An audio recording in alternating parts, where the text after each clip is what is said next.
यह वो ख्वाब है जो हर हिंदुस्तानी के दिल में बसता है। सूरी और नैनीताल में ग्राउंड वाटर टेबल 30% तक कम हो गया है, तो टूरिज्म सिर्फ बोझ नहीं, लोकल्स के लिए एक रोशनी भी बन सकता है। कसोल, तोश में रेव पार्टीज और ड्रग्स ने सोशल हार्मनी तोड़कर रख दी। जय हिंद दोस्तों, जरा दिल से सोचिए, एक ठंडी सुबह, हवा में थोड़ी सी नमी, दूर पहाड़ों पर धुंध का पर्दा और हाथों में गर्म चाय का कप। यह वो ख्वाब है जो हर हिंदुस्तानी के दिल में बसता है, एक बार पहाड़ों में जाने का सपना। लेकिन यह हिल स्टेशंस, शिमला हो या मनाली, नैनीताल हो या कसोल या फिर मसूरी, जो कभी सुकून का ठिकाना हुआ करते थे, आज एक नई कहानी बनकर हमारे सामने आ रहे हैं। एक ऐसी कहानी जहां खूबसूरती के साथ साथ संकट भी हमारे साथ में चल रहा है। चलिए नॉर्थ इंडिया की इन पहाड़ों की कहानी को सुनते हैं, जहां सपने और संदेश एक साथ चल रहे हैं, और हम इस कहानी के माध्यम से देखते हैं कि कैसे डाटा, रिपोर्ट्स और छोटी छोटी बातें इस कहानी को और गहरा और समझने लायक बनाती हैं। कहानी शुरू होती है ब्रिटिश राज से, जब गर्मी से तंग आकर अंग्रेज अफसरों ने ठंडी हवा के लिए शिमला, मसूरी और दार्जिलिंग जैसे हिल स्टेशंस को बनाया। शिमला को तो समर कैपिटल्स ऑफ इंडिया का टैग भी मिला, क्योंकि वहां अंग्रेज गर्मियों की छुट्टियों में शिफ्ट हो जाया करते थे। आज भी यह जगहें मनाली, नैनीताल, ऋषिकेश, कसोल, धर्मशाला हिमालयाज की गोद में बसे हैं, जहां का वेदर, वाइब और नेचुरल ब्यूटी लोगों के दिल को छू लेते हैं। यह शहर दिल्ली, चंडीगढ़ या देहरादून जैसे बड़े शहरों से बस कुछ ही घंटों की ड्राइव पर है। लोग यहाँ आते हैं ठंडक के लिए, क्योंकि प्लेन्स में जून जुलाई की गर्मी बहुत बढ़ जाती है और टेम्परेचर जो कि 45 डिग्री सेल्सियस तक पहुंच जाता है, वो तीर की तरह लोगों को चुभता है।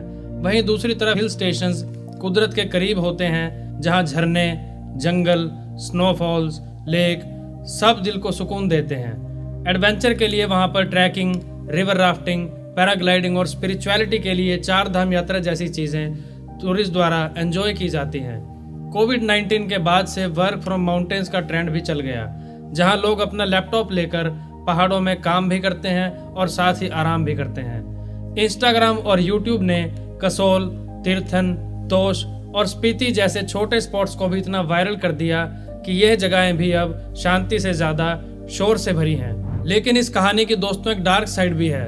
जितनी खूबसूरती इन पहाड़ों में है, उतना ही बोझ भी टूरिज्म की वजह से यहाँ पर बढ़ गया है।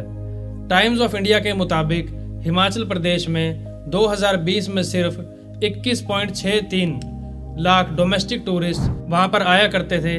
कोविड की वजह से यह इसमें कुछ गिरावट आई, लेकिन 2024 तक यह नंबर फिर से बढ़कर 1.80 करोड़ तक पहुंच गया। उत्तराखंड में भी कोविड के बाद में 1 करोड़ टूरिस्ट थे, जो 2022 तक 5.35 करोड़ हो गए और 2023 में 5.96 करोड़, एक 61.8% का जंप सिर्फ 5 सालों में हमें देखने को मिला। फॉरेन टूरिस्ट की भी आज के समय में वहां पर बढ़ने लगे हैं। 2020 के 41,803 से बढ़कर 2024 में 83,000 तक पहुंच गए। पर डोमेस्टिक क्राउड की सुनामी ने इंफ्रास्ट्रक्चर को हिला दिया है। Tourism report government of India के हिसाब से नॉन अर्बन ट्रिप्स में 70% का एक सर्ज देखने को मिला है, और इंडियंस अब साल में 3 से 4 ट्रिप्स करने लगे हैं, जो 2019 के मुकाबले 25% ज्यादा है। नीति आयोग की एक रिपोर्ट कहती है कि टेक एम्पावर्ड एडवेंचरस ट्रैवलर्स अब कल्चर और नेचर दोनों चाहते हैं। द ट्रिब्यून की रिपोर्ट के मुताबिक लाहौल स्पीति जैसे ऑफ बीट जगह में भी 2024 में 10.55 लाख डोमेस्टिक और 7,504 फॉरेन विजिटर्स आए थे, जो 2023 से 13.24% ज्यादा थे। अगर हम बात करें दोस्तों शिमला की, जो कभी ब्रिटिश का समर कैपिटल था, आज ओवर क्राउडिंग का भी कैपिटल बन चुका है। रिसर्च गेट के एक स्टडी के मुताबिक शिमला अपनी ओरिजिनल कैरिंग कैपेसिटी से 7 से 8 गुना ज्यादा दबाव झेल रहा है। 2018 में शिमला के लोकल्स ने टूरिस्ट से अपील भी की, प्लीज डोंट विजिट, हमें पीने का पानी भी नहीं मिल पा रहा है।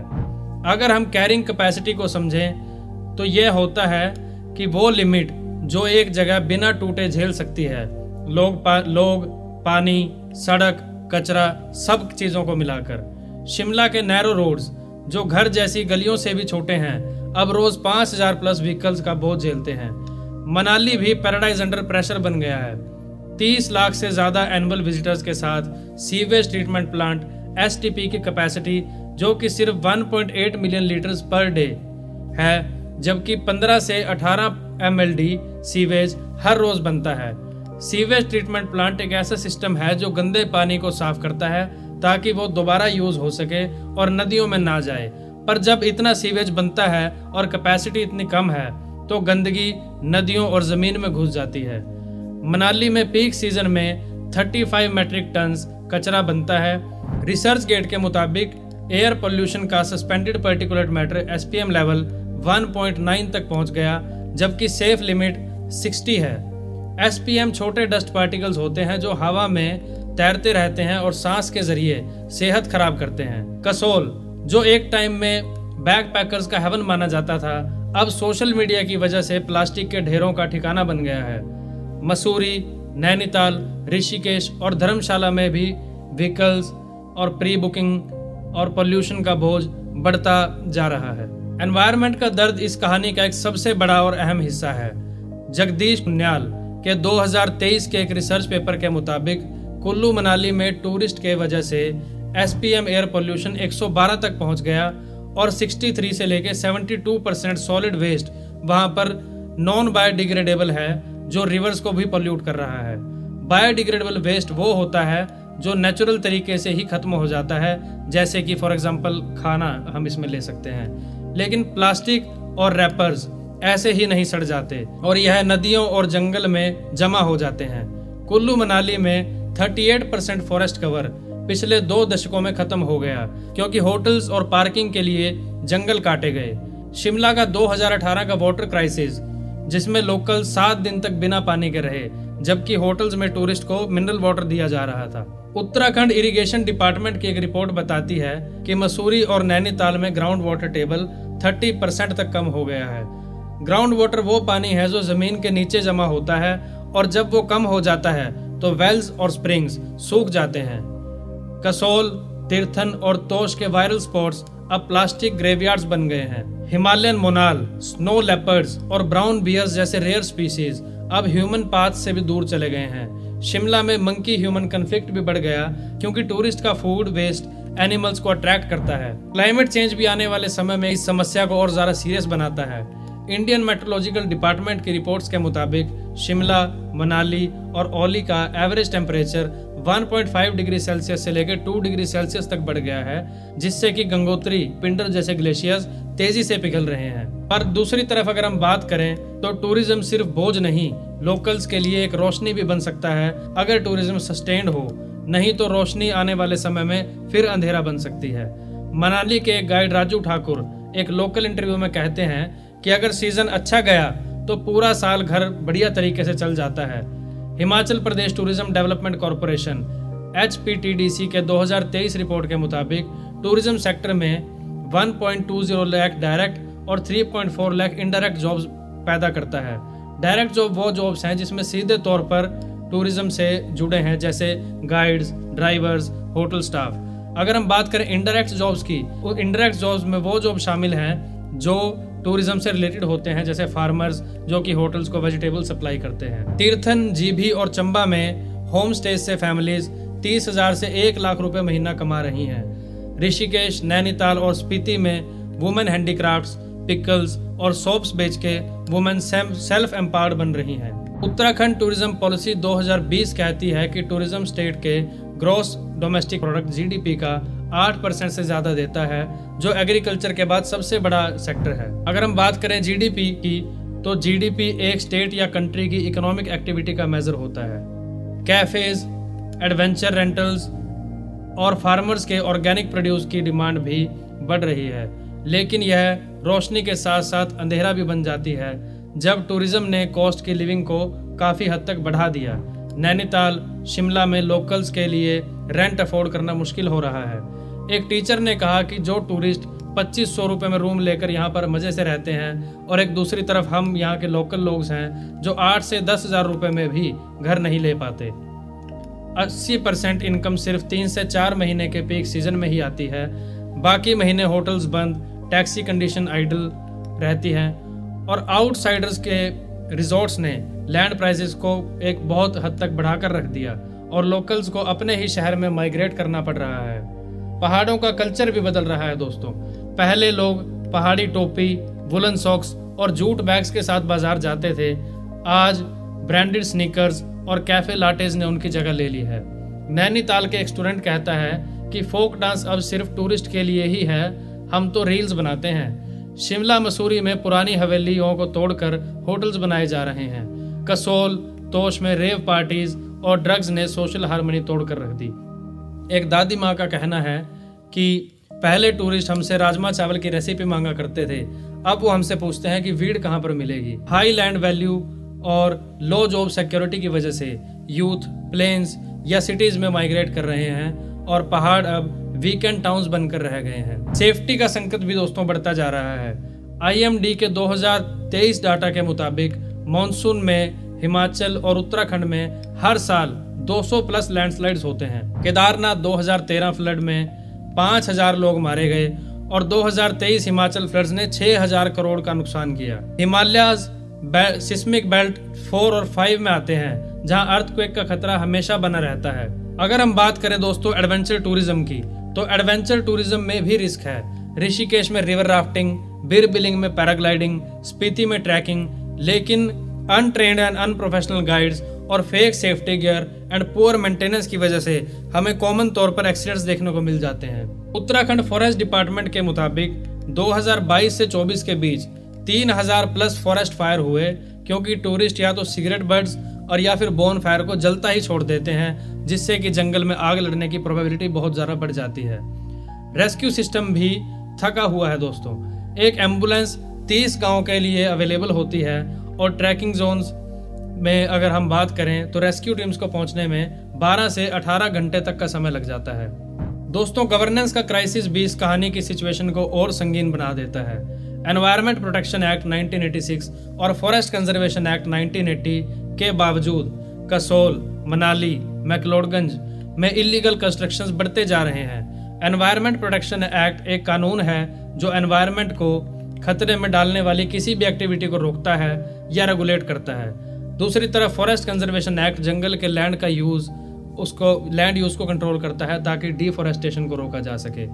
हिमाचल टूरिज्म बोर्ड के 2023 रिपोर्ट के मुताबिक 50% प्लस होम स्टेज अनरजिस्टर्ड हैं। रियूटर्स की एक रिपोर्ट की फाइंडिंग में पाया गया कि जोशीमठ 2023 सब्सिडेंस में भी लोकल्स ने एलाइज किया कि national thermal power corporation NTPC के हाइड्रो पावर टनलिंग और होटल्स को ब्राइब बेस्ड NOCs मिले। NOC एक ऑफिशियल परमिशन होती है जो प्रोजेक्ट्स को अप्रूवल देती है।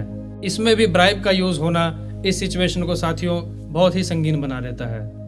अगर हम बात करें रोड्स की, तो रोड्स 3 मीटर वाइड हैं, लेकिन डबल लेन ट्रैफिक उन पर चलता है और आउटडेटेड ड्रेनेज सिस्टम से अर्बन फ्लडिंग जैसे हालात हमारे सामने पैदा हो जाते हैं, जिससे सारा इंफ्रास्ट्रक्चर तबाह हो जाता है। नैनीताल झील का अगर हम एग्जांपल लें, नैनीताल झील की पर डे कैपेसिटी 15,000 टूरिस्ट की है, लेकिन पीक सीजन में 60 से 70,000 लोग वहां पर डे आते हैं। केस स्टडीज हमें इस कहानी को समझने में मदद करते हैं दोस्तों। शिमला का 2018 वाटर क्राइसिस, जहां 7 दिन पानी नहीं था और लोकल्स ने कहा शिमला मत आओ। जोशीमठ 2023 में जमीन धंस गई, 850 प्लस घरों में क्रैक्स आए, फैमिलीज डिस्प्लेस्ड हुई क्योंकि ओवर कंस्ट्रक्शन और NTPC टनलिंग ने इकोलॉजी को तबाह कर दिया। मनाली का जोगनी फॉल्स ट्रीक अब प्लास्टिक रैपर्स और बियर बॉटल्स का डंप बन चुका है। कसोल जो कभी शांत गांव था, अब स्टोनर टूरिज्म का हब है, जहां ड्रग्स और रेव पार्टीज ने लोकल को डिवाइड कर दिया। मीडिया और सोशल मीडिया ने भी इस कहानी में दो धारी तलवार का काम किया। NDTV और इंडिया टुडे ने शिमला वाटर क्राइसिस और जोशीमठ को नेशनल इशू बनाया और लोगों को अवेयर किया। दूसरी तरफ इन्फ्लुएंसर्स जैसे वॉन्डर विद पर्पस ने इको टूरिज्म को प्रमोट किया, लेकिन वायरल रील्स ने कसोल, तोश, तीर्थन को ओवर क्राउडेड बना दिया और क्राउड मैग्नेट्स की तरह लॉन्च किया। हमता पास, खीर गंगा पे फोटो के लिए आज के समय में आमतौर पर लंबी लंबी लाइनें हम लोग देख सकते हैं। फेक वेदर अपडेट्स और नो पास नीडेड जैसी मिस इन्फॉर्मेशन ने भी क्योस पैदा किया और इस समस्या को बढ़ाने का काम किया। तो अब इस दर्द का इलाज क्या है, आइए समझने की कोशिश करते हैं। इको टूरिज्म इसका एक रास्ता बन सकता है दोस्तों। जैसे जीभी, खिरसू, पनगोट जैसे विलेजेस में नेचर ट्रायल्स और ऑर्गेनिक फार्मिंग को प्रमोट करा जाना चाहिए। इको टूरिज्म का मतलब है एक ऐसा टूरिज्म जो एनवायरनमेंट को नुकसान ना पहुंचाए, जैसे विलेज स्टेज, लोकल खाना और नेचर बेस्ड एक्टिविटीज। भूटान जैसे टूरिस्ट कैप्स और ई परमिट को भी हमें सिस्टम में लाने होंगे। रोहतांग पास मॉडल को भी हमें फॉलो करना होगा, यानी कि फिक्स नंबर ऑफ व्हीकल्स जिनको हम अलाउ करें वहां पर जाने के लिए। टूरिस्ट कैप का मतलब है कि एक दिन में कितने लोग वहां पर आ सकते हैं और उसकी लिमिट हम प्रायर ही सेट करके रखें ताकि ओवरलोड ना हो सके। ई परमिट एक ऑनलाइन परमिशन है जो टूरिस्ट को स्पेसिफिक जगह जाने के लिए चाहिए होती है। वेस्ट मैनेजमेंट के लिए लीव नो ट्रेस रूल लगाओ। लीव नो ट्रेस एक प्रिंसिपल है जिसको टूरिस्ट को कभी भी कचरा, प्लास्टिक, फूड रैपर्स, बॉटल्स पीछे नहीं छोड़ना होता, यानी कि जो आप लेकर आए हो उसे वापस साथ लेकर भी जाओ। इसीलिए हमें ट्रैकिंग ट्रैक्स पर कैरी बैग्स और डस्टबिन्स की व्यवस्था अच्छे तरीके से करनी होगी। बायो टॉयलेट्स और कंपोजिट पिट्स भी जरूरी हैं। बायो टॉयलेट पोर्टेबल टॉयलेट्स होते हैं जो वेस्ट को डिकम्पोज करते हैं और कंपोस्ट पिट्स में ऑर्गेनिक वेस्ट को नेचुरल खाद में बदल देते हैं। इलेक्ट्रिक बसेस, ई बाइक्स और वॉकिंग टूर्स से ग्रीन ट्रांसपोर्ट को बढ़ाना चाहिए। इकोलॉजिकली सेंसिटिव जोन्स में कंस्ट्रक्शंस को हमें कम्प्लीटली बैन कर देना चाहिए और ट्रेडिशनल आर्किटेक्चर से एस्थेटिक्स को हमें बचाकर रखना होगा। टूरिस्ट को इको ओरिएंटेशन भी हमें प्रोवाइड करनी होगी साथियों। साइन बोर्ड्स, ब्रीफिंग्स और रिवॉर्ड्स जैसे कि क्लीनेस्ट ट्रीकर का अवार्ड टैग से हमें रिस्पॉन्सिबल बिहेवियर को प्रमोट करना होगा। इको ओरिएंटेशन में टूरिस्ट को समझना होता है कि कैसे एनवायरनमेंट का ख्याल रखा जाए, जैसे पानी वेस्ट ना करें, प्लास्टिक को वहां पर ना फेंकें। इस मुहिम में एनजीओ जैसे कि हीलिंग हिमालयन फाउंडेशन और वेस्ट वॉरियर्स ग्रुप इस दिशा में ऑलरेडी काम कर रहे हैं। इनका काम है ट्रैकिंग ट्रायल्स को क्लीन करना, इको टूरिज्म को प्रमोट करना। हीलिंग हिमालय ट्रीकर्स के साथ क्लीन अप ड्राइव्स करता है और waste warriors community waste management में मदद करते हैं, जैसे ऋषिकेश और धर्मशाला में कचरे को कलेक्ट करना और रिसाइकल कराना। गवर्नमेंट को सख्त होना होगा दोस्तों। एनवायरनमेंट क्लियरेंस ईसी बिना बाईपास के मैंडेटरी हो और इलीगल स्ट्रक्चर्स पर डेमोलिशन के ऑर्डर्स दे दिए जाएं। एनवायरनमेंट प्रोटेक्शन एक्ट ईसी एक ऐसी प्रोसेस है जिसमें किसी भी प्रोजेक्ट जैसे होटल या रोड को एनवायरनमेंट के हिसाब से चेक किया जाता है। डिसेंट्रलाइज्ड टूरिज्म से शिमला, मनाली का लोड कम करना चाहिए। खिरसू, बिनसर, चिटकुल को भी प्रमोट करें। डिसेंट्रलाइज्ड टूरिज्म का मतलब है कि टूरिज्म को एक जगह फोकस ना करके अलग अलग जगहों में सेपरेट करें और नए हिल स्टेशंस को प्रमोट करें ताकि एक ही जगह पर ज़्यादा ओवरलोड ना हो। होम स्टे लाइसेंस सिर्फ लोकल्स के नाम पर ही देने चाहिए और यूथ को गाइड करना चाहिए वेस्ट मैनेजमेंट के लिए और उन्हें ट्रेन भी करना चाहिए। Geo tagged permits, crowd tracking apps और ड्रोन मॉनिटरिंग से टेक्नोलॉजी का यूज करके हम इस सब चीज़ को मॉनिटर भी कर सकते हैं। जियो टैग्ड परमिट्स में एक क्यूआर कोड या डिजिटल पास होता है जो स्पेसिफिक लोकेशन के लिए वैलिड होता है। सेंट्रल और स्टेट गवर्नमेंट और लोकल गवर्नमेंट सबको साथ मिलकर इसमें जॉइंटली काम करना चाहिए, अपने बजट प्लान करने चाहिए और एक यूनिफाइड पोर्टल में मिलकर काम करने की जरूरत है।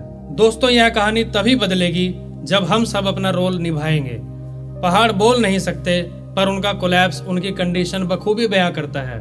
टूरिज्म को हमें एक नई दिशा देनी होगी जहां सफर ना सिर्फ मंजिल का हो बल्कि एक मिसाल भी बने।